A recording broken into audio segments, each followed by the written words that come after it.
All right, this is homework 1.1b, tangent line approximations, and I want to give you a reminder that you should not be using these videos until you've done everything you can yourself. If you end up needing to get help on part of a homework, after you get the help on it, you really need to go back the next day or a few hours later and see, could you now do it yourself without the video? These videos are not meant to, do your homework for you. By the end of your homework, you should know how to do the homework. So that's a reminder for all year long.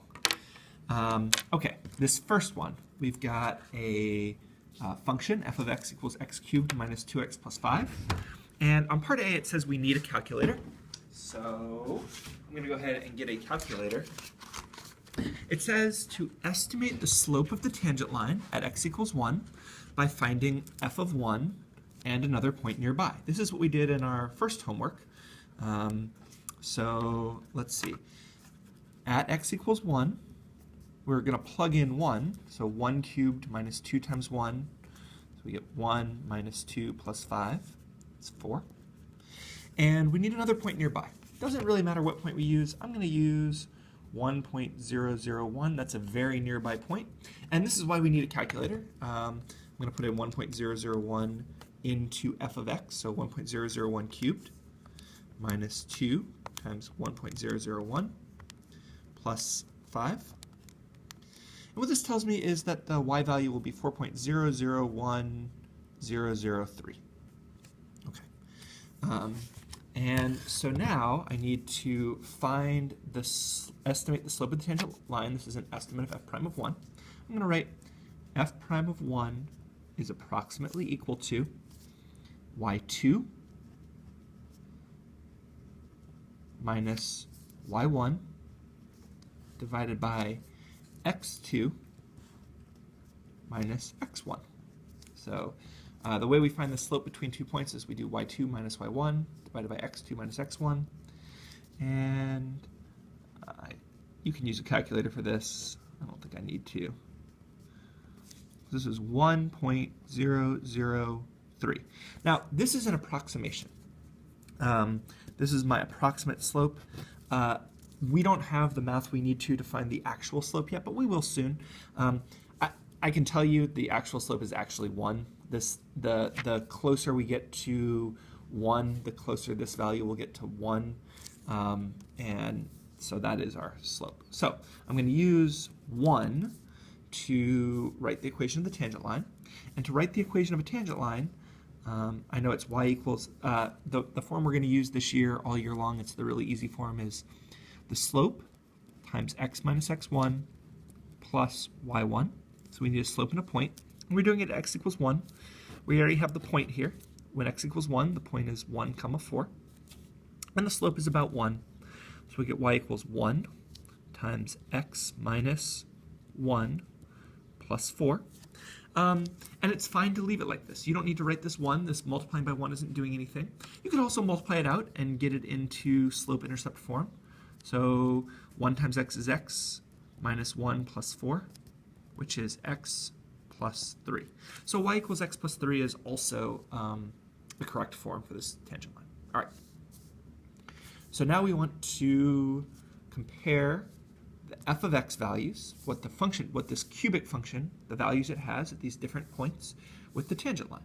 So when I plug in 0.9, let's see, I'm going to put in 0.9 cubed minus 2, 0.9 cubed minus 2 times 0.9 plus 5. And that tells me the y value is going to be 3.929. Okay. And when I plug in 0.99 cubed minus 2 times 0.99 plus 5, I get 3.990. When I plug in 1, I know I get 4. I already did that earlier. When I plug in 1.01,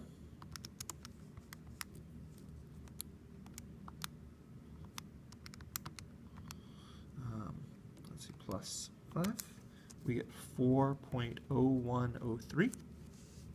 And when I plug in 1.1,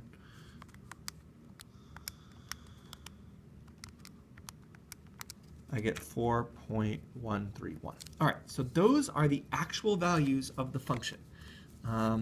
You know, f of x, we should know f of x here is a cubic function within behavior. Maybe it looks something like this, I don't know. And we're kind of in this part right here where when x is 1, y is 4. Okay, so something's going on there. I don't know exactly what this looks like, but it doesn't really matter. The tangent line, I'm going to use the slope-intercept form because it's particularly easy here. It says the tangent line is just x plus 3. So when x is 0.9, the tangent line value will be 3.9 because it's 0.9 plus 3. 0.99 plus 3 is 3.99. You know, I guess I should have gone to more decimal places here. 2.99, that's from before. This one is exactly 4. When I add 1.01 plus 3, I get 4.01.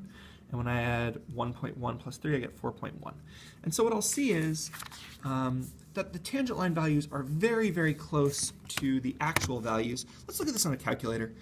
Here is x cubed minus 2x plus 5. And we've got our tangent line is x plus 3.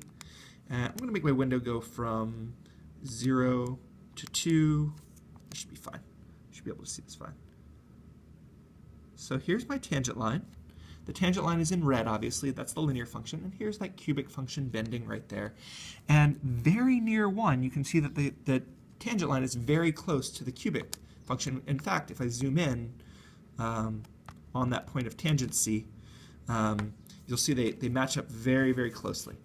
And one thing we'll notice is that the tangent line is always a little bit lower than the actual values. You'll notice there's like this extra part right here.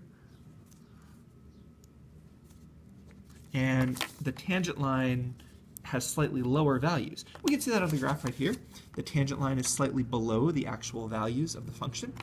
And you can tell without graphing it that if the tangent line values are below the actual values, that tells you that the function is concave up.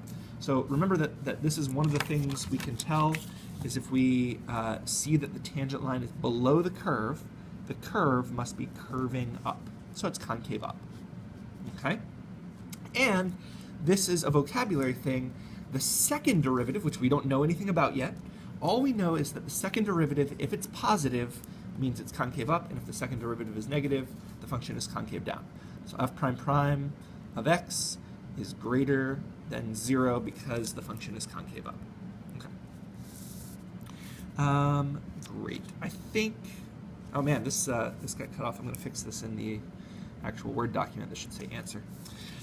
Okay, I think you guys can do this one on your own. Let's see. This is an old AP Calculus question. I don't remember what year it came from, but this is an old AP Calculus question, at least part A is. We've got the distance. Let's read this prompt. A metal wire of length 8 centimeters is heated on one end. So there's some wire and you heat it on one end. The table gives the temperature of the wire from the heated end. So it's 100 degrees here, and then the further the distance is away from the wire, the lower the temperature gets. Well, that should make sense, right? Like if you heated it on one end, it would be less hot the further you go down the wire. So basically the temperature is going down the further away you get from the wire. So the larger the distance is away from the end you heated it, the lower the temperature gets. And that's because you heated it at one end. Okay, and it says the function t is decreasing and twice differentiable. We don't know what this means yet, and that's okay. Estimate t prime of 7. So this is the slope of the tangent line at t equals 7. So we don't actually have the value at t equals 7. But what we do have is the two nearby points. Here is y1, and here is y2. And so what we can do is we can do y1 minus y2, so 55, or y2 minus y1 divided by 8 minus 6 equals negative 7 over 2. And it also says to indicate units of measure. Well, these numbers, 55 and 62, were in degrees Celsius, and the numbers we divided by, 8 and 6, are in centimeters. So degrees Celsius per centimeter is the units. Okay. Now, in terms of the AP exam, what you need to get points on this is you need to have shown the difference quotient, simplify it. You actually don't need to simplify, we'll talk about that later this year, and you needed these units. Okay.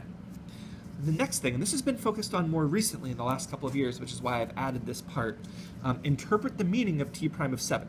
So this is what t prime of 7 is about. T prime of 7 is about negative 7/2 degrees Celsius per centimeter.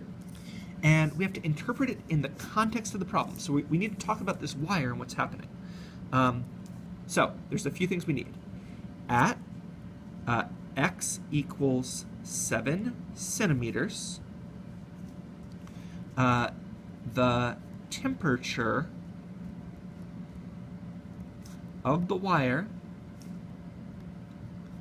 is decreasing by negative 7/2. You don't need this negative here because we've already said decreasing, but we can put it negative 7/2 degrees Celsius per centimeter. Okay, the crucial components here is we need to interpret what this 7 is. This 7 is in centimeters, okay? That's part of it. We need to bring it back to what the problem's talking about, the temperature of the wire, and we need what t prime is. T prime is negative 7/2, and we need the correct units. So those are the key parts there. All right, let's look at one more old